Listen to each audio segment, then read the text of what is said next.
Hello students, welcome to you in my YouTube channel. बच्चों, आज जो टॉपिक है वो टॉपिक है ओम्स का नियम, derivations of Ohm's law on the basis of drift velocity. इसको आज हम करेंगे कि ओम्स का नियम क्या है। ओम्स का नियम सन 1826 ईस्वी में जर्मन वैज्ञानिक साइमन जॉर्ज ओम ने एक नियम दिया। इन्होंने जब किसी चालक के सिरों के बीच विभवांतर स्थापित करने पर उस चालक में उत्पन्न धारा के बीच एक संबंध स्थापित किया, संबंध दिया, जिसको हम कहते हैं ओम का नियम। ओम का नियम में ओम्स ने विभिन्न चालकों के सिरों पर क्या किया, विभवांतर स्थापित किया। विभिन्न धातुओं के चालकों के बीच विभवांतर स्थापित करके उनमें उत्पन्न धारा के बीच एक संबंध स्थापित किया, जिसको ओम का नियम कहा गया।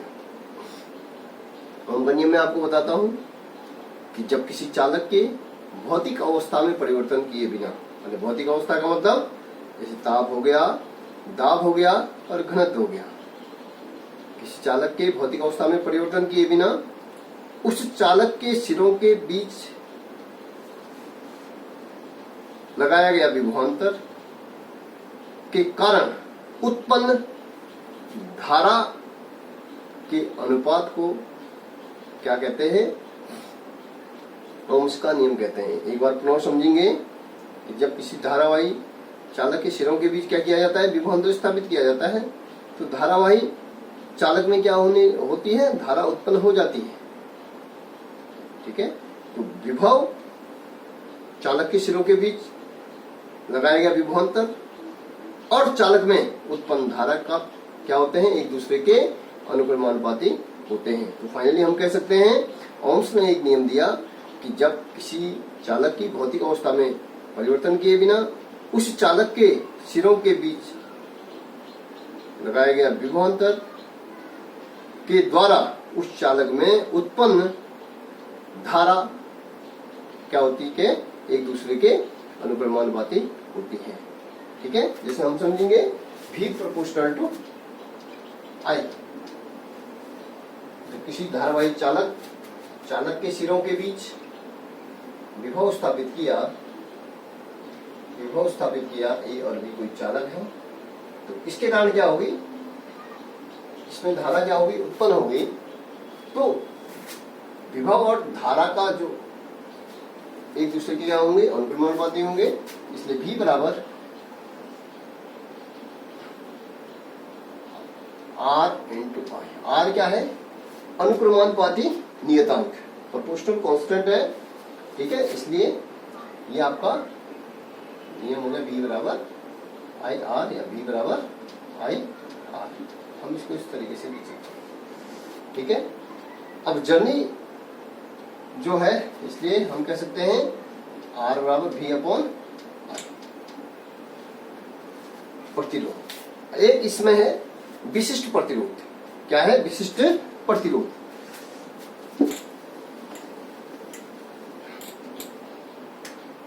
विशिष्ट प्रतिरोध नहीं, प्रतिरोध इलेक्ट्रिकल रेजिस्टेंस।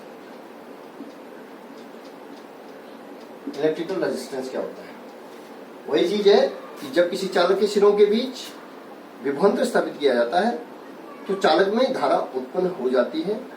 तो विभव और धारा, विभवांतर और धारा के अनुपात को हम क्या कहते हैं, इलेक्ट्रिकल रेजिस्टेंस कहते हैं।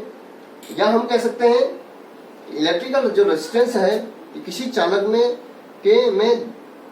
धारा के प्रवाह में अवरोध उत्पन्न करना, वो क्या कहलाता है, प्रतिरोध कहलाता है। प्रतिरोध की जो डेफिनेशन हम बोल सकते हैं वैद्युत प्रतिरोध की, वैद्युत प्रतिरोध वह भौतिक राशि है जिसके कारण जो है, प्रतिरोध के कारण किसी चालक के प्रवाह में धारा का विरोध करना, वो क्या कहलाता है, प्रतिरोध कहलाता है। और पर V upon I is equal to R। ठीक है, इसलिए प्रतिरोध का मात्रक हम लिखते हैं इसको V का मात्रक, विभवांतर का मात्रक वोल्ट, और ये हो जाएगा एम्पियर।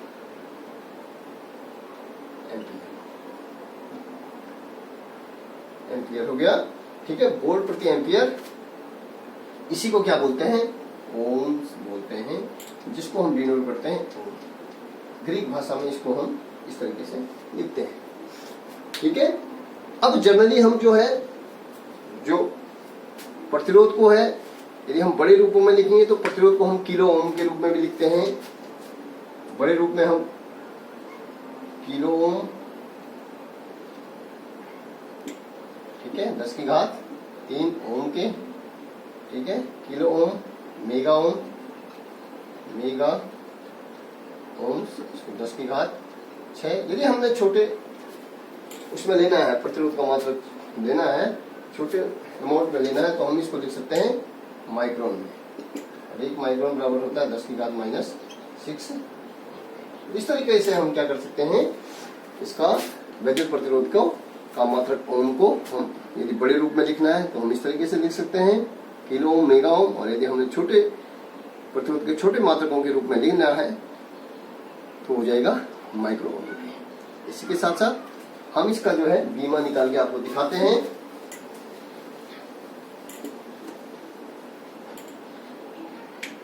V = I, V का W/Q और ये हो जाएगा I। तो इसकी जो बीमा हो जाएगी W/Q मीन्स कार्य की बीमा आपकी हो जाएगी। V की बीमा सीधे सीधे आप शॉर्टकट कैसे निकालेंगे, W/Q mL2T - 2, एक वर्क का हो जाएगा और Q बराबर I × T, A × T। इसको ऊपर ले लीजिएगा, mL² T - 3 E - 1, ये आपका विभव की बीमा निकल गई। ठीक है, और I की बीमा आप यहाँ पे सीधे सीधे ये लिखेंगे,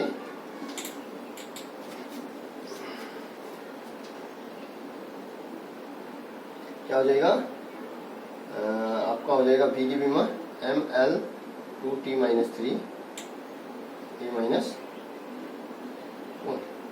Q बराबर I × T, इसलिए I बराबर Q/T।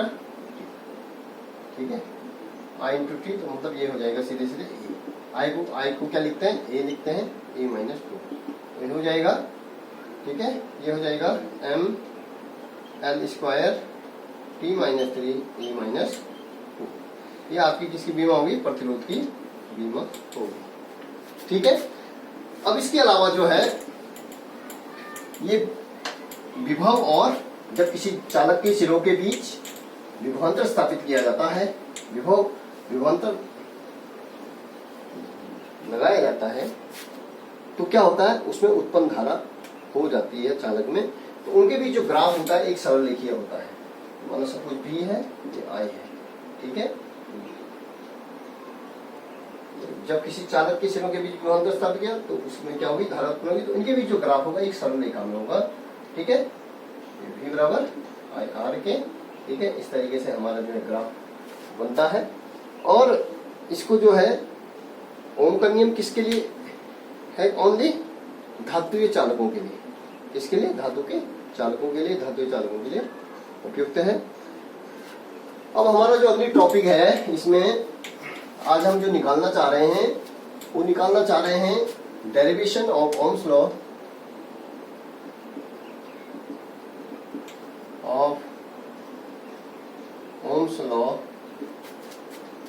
on the basis of drift velocity।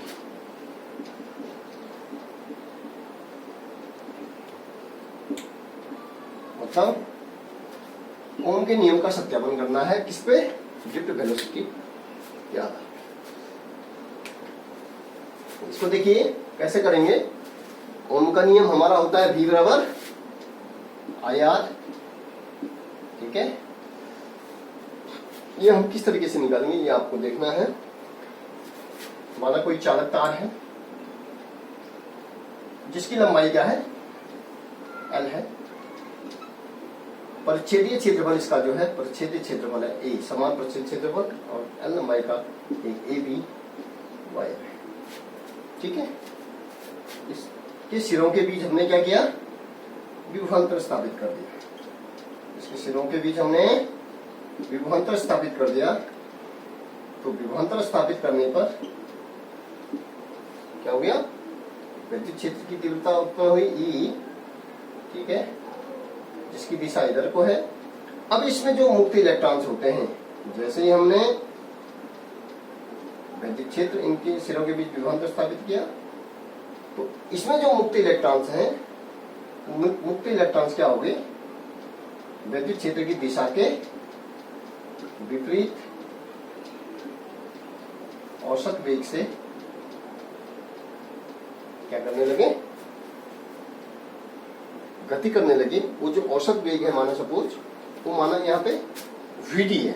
मुक्त इलेक्ट्रॉनों का औसत वेग क्या है, Vd है, ठीक है। तो इसके कारण जो चालक में धारा बही, चालक में जो धारा हुई, I बराबर हमने निकाल चुके हैं N E A V D, minus में निकाला क्योंकि जब हमने चालक के सिरों के बीच विभवांतर स्थापित किया तो चालक में धारा बहने लगी, ठीक है। जो चालक में धारा बह रही है, तो चालक के अंदर जो मुक्त इलेक्ट्रॉन्स हैं वो चालक के धारा के विपरीत दिशा में क्या कर रहे हैं, मूव कर रहे हैं, ठीक है। जिसके कारण यहाँ पे क्या आ गया, माइनस आ गया, साइन आ गया। अब माना चालक के प्रत्येक आयतन में मुक्त इलेक्ट्रॉनों की संख्या क्या है, n है, ठीक है। तो n है, तो यहाँ पे हमने क्या निकालना है, इस विद्युत क्षेत्र की तीव्रता के कारण। अब दूसरी कंडीशन क्या होती है कि जब हमने जो है इसकी लंबाई l है, चालक के सिरों के बीच विभवांतर स्थापित किया, तो चालक के प्रत्येक बिंदु पर विद्युत क्षेत्र की तीव्रता, दूसरी कंडीशन समीकरण नंबर 1 ये होगी। दूसरा हो गया आपका E बराबर समीकरण नंबर, चालक के सिरों के बीच विभवांतर स्थापित करने पर प्रत्येक बिंदु पर विभव क्या हो गया, प्रत्येक बिंदु पर विद्युत क्षेत्र की तीव्रता क्या होगी, समान होगी, वो हो जाएगी E = V/L। अब हम चूंकि देखते हैं कि हमने यहाँ पे अब जो विद्युत क्षेत्र की तीव्रता के कारण जो अनुगमन वेग और मुक्त इलेक्ट्रॉनों का जो अनुगमन वेग है वो हमने पहले निकाल चुके हैं। एक बार मैं आपको पुनः यहाँ पे बताता हूं। मुक्त इलेक्ट्रॉनों का जो है, मुक्त इलेक्ट्रॉन्स क्या हो गए, विद्युत क्षेत्र की तीव्रता के कारण मुक्त इलेक्ट्रॉन अनुगमन वेग से गति कर रहे हैं, ठीक है। तो अनुगमन वेग से गति कर रहे हैं, तो चूंकि जो मुक्त इलेक्ट्रॉनों का जो ऊष्मीय वेग है वो क्या है, शून्य है, चूंकि मुक्त इलेक्ट्रॉन इस धातु के अंदर अनुगमन वेग से क्या कर रहे हैं, गति कर रहे हैं, तो औसत वेग क्या हो जाएगा, शून्य होगा। जो अंतिम वेग होगा, जो अंतिम वेग होगा वो Vd बराबर किसके हो जाएगा, Vd जो अंतिम वेग ड्रिफ्ट वेलोसिटी हमारी हो जा रही थी वो किसके, V = किसके, Vd के motion, equation of motion, equation of motion, first equation of motion, F बराबर me। तो V = U + A T, T को हम क्या मान रहे थे, शांतिकाल, ठीक है ना। अब चूंकि हमारा चूंकि धातु के अंदर जो मुक्त इलेक्ट्रॉन है वो अनुगमन वेग से, अनियमित वेग से क्या कर रहे हैं, गति कर रहे हैं, तो उनका जो ऊष्मीय वेग हो जाएगा वो क्या होगा, प्रारंभिक वेग जो होगा, औसत प्रारंभिक वेग मुक्त इलेक्ट्रॉनों का जो औसत प्रारंभिक वेग हो जाएगा वो क्या हो जाता है, शून्य हो जाता है। तो ये, और इलेक्ट्रॉन क्या करते हैं, स्वतंत्र तरीके से एक नियत पूर्णांक के साथ त्वरित होते हैं, गति करते हैं। तो ये हमारा A हो जाएगा और फिर शांतिकाल हो जाएगा, ठीक है। तो ये हो जाएगा। अब क्योंकि देखिए जब मुक्त इलेक्ट्रॉन जो है एक निश्चित समय में गति कर रहा है, तो मुक्त इलेक्ट्रॉन, माना सपोज जो ये मुक्त इलेक्ट्रॉन है, मुक्त इलेक्ट्रॉन पर जो लगने वाला जो बल है वो क्या है, मुक्त इलेक्ट्रॉन का द्रव्यमान m है ना। उस पर जो लगने वाला बल है जिसके कारण वो गति कर रहे हैं, टकरा रहे हैं दूसरे धनायन से, वो है आपका मुक्त इलेक्ट्रॉनों पर का जो नियत त्वरण से जो बल काम कर रहा है वो F है, और मुक्त इलेक्ट्रॉन का द्रव्यमान क्या है, m है। यहाँ पे एक बल काम कर रहा है F बराबर ma, क्लियर है। दूसरा, क्योंकि हमने जब जो है मुक्त इलेक्ट्रॉन पर जो आवेश है, मुक्त इलेक्ट्रॉन पर जो बल काम कर रहा है, मुक्त इलेक्ट्रॉनों पर जो वैद्युत बल काम कर रहा है, E = F/K Q is equal to F upon Q, Q E is equal to F। Q means मुक्त इलेक्ट्रॉन पर जो मूल आवेश है, ठीक है, E बटे F। क्लियर है? इस बल के कारण जो है ये क्या कर रहे हैं, इधर से उधर क्या कर रहे हैं, गति कर रहे हैं। दूसरा बल हमारे पास हो जाएगा E, ठीक है। अब आप इसको देखें, इन दोनों बलों को आप क्या करेंगे, बराबर करेंगे। इन दोनों बलों को आप बराबर करेंगे तो MA is equal to E, ठीक है। इलेक्ट्रॉनों का जो आवेश होता है वो ऋणात्मक होता है, ठीक है। A इज इक्वल टू हो जाएगा माइनस E बटे M इंटू E, ठीक है। अब इस A की वैल्यू हमने कहां पे रखनी है, इस वाले समीकरण में रखनी है। VD is equal to A E बटे M इंटू E, हो गया। अब चूंकि हमने E निकाला था कि जब किसी चालक के सिरों के बीच विभवांतर स्थापित किया जाता है तो चालक के प्रत्येक बिंदु पर गति क्षेत्र की तीव्रता E बराबर V upon VD is equal to हो जाएगा सीधे सीधे माइनस E V विभवांतर शांतिकाल बटे M, ठीक है। ये हमारा क्या निकल गया, ड्रिफ्ट वेलोसिटी निकल गई। चालक के भीतर जो मुक्त इलेक्ट्रॉन औसत वेग से जो गति कर रहे हैं वो आपकी ड्रिफ्ट वेलोसिटी निकल गई VD। ये हम पहले भी निकाल चुके थे। अब हमने जो है ओम का नियम निकालना है। तो देखिएगा, हमने जो स्टार्टिंग में जो समीकरण दी थी, I बराबर जो धारा प्रवाहित हुई NEAVD माइनस में था, यहाँ पे वैल्यू रखेंगे आप N माइनस NEAVD की वैल्यू आ जाएगी माइनस E विभवांतर इंटू शांतिकाल बटे M, ठीक है। तो ये हो जाएगा माइनस माइनस प्लस हो जाएगा, तो N E square A V two बटे F। क्लियर हो गया? ये आपका I हो गया। अब चूंकि देखिए ये V है, V अपॉन I। अब हम क्या करेंगे, ये I बराबर हमारा, अब हम यहाँ पे देखिएगा हमें निकालना derivation of Ohm's law on the basis of drift velocity. हमने डिराइव करना ओम का नियम। तो ओम का नियम होता है V अपॉन I। तो ये I जो है चला जाएगा, ये I इधर चला जाएगा और ये ml क्रॉस, इसके नीचे आप 1 करेंगे, क्रॉस मल्टीप्लिकेशन कर लीजिएगा, ml बटे N E square A to means शांतिकाल इज इक्वल टू हो जाएगा V अपॉन I, ठीक है। अब यही क्या होता है, यही क्या है आपका R है। इसको हम क्या लिख सकते हैं, ML N E square A two is equal to R। ये नियतांक है, इसको हम क्या लिख सकते हैं, R लिख सकते हैं, ठीक है। तो ये हो जाएगा, किसी भी जो चालक का जो प्रतिरोध है वो किस पे, लंबाई पे डिपेंड करता है, निर्भर करता है, क्षेत्रफल पर निर्भर करता है, शांतिकाल पर निर्भर करता है ना। और मुक्त इलेक्ट्रॉनों के प्रति एकांक आयतन पर मुक्त इलेक्ट्रॉनों की संख्या n पर निर्भर करता है। तो इस तरीके से हम जो है, ठीक है, रेजिस्टेंस किन बातों पर निर्भर करता है हम ये देख सकते हैं। R is proportional to L, R is proportional to 1/12, R is proportional to परिच्छेदीय क्षेत्रफल जो है 1/A, ठीक है। तो इस तरीके से जो है हम इसको R जो है विभिन्न चीजों पर क्या कर रहा है, निर्भर करता है। किसी भी चालक का जो प्रतिरोध है वो विभिन्न बातों पर निर्भर करता है। तो हम इसको जो है R लिख सकते हैं, R बराबर V अपॉन I, ठीक है। V बराबर I, R बराबर ये आपके जो डेरिवेशन हमने करना था, derivation of Ohm's law on the basis of drift velocity. अनुगमन वेग के आधार पर ओम के नियम का सत्यापन हो गया है। तो प्यारे बच्चों, ये हमारा आज का टॉपिक था। यदि आपको समझ में आ गया तो इसको जो है आप लाइक कीजिएगा, शेयर कीजिएगा। धन्यवाद।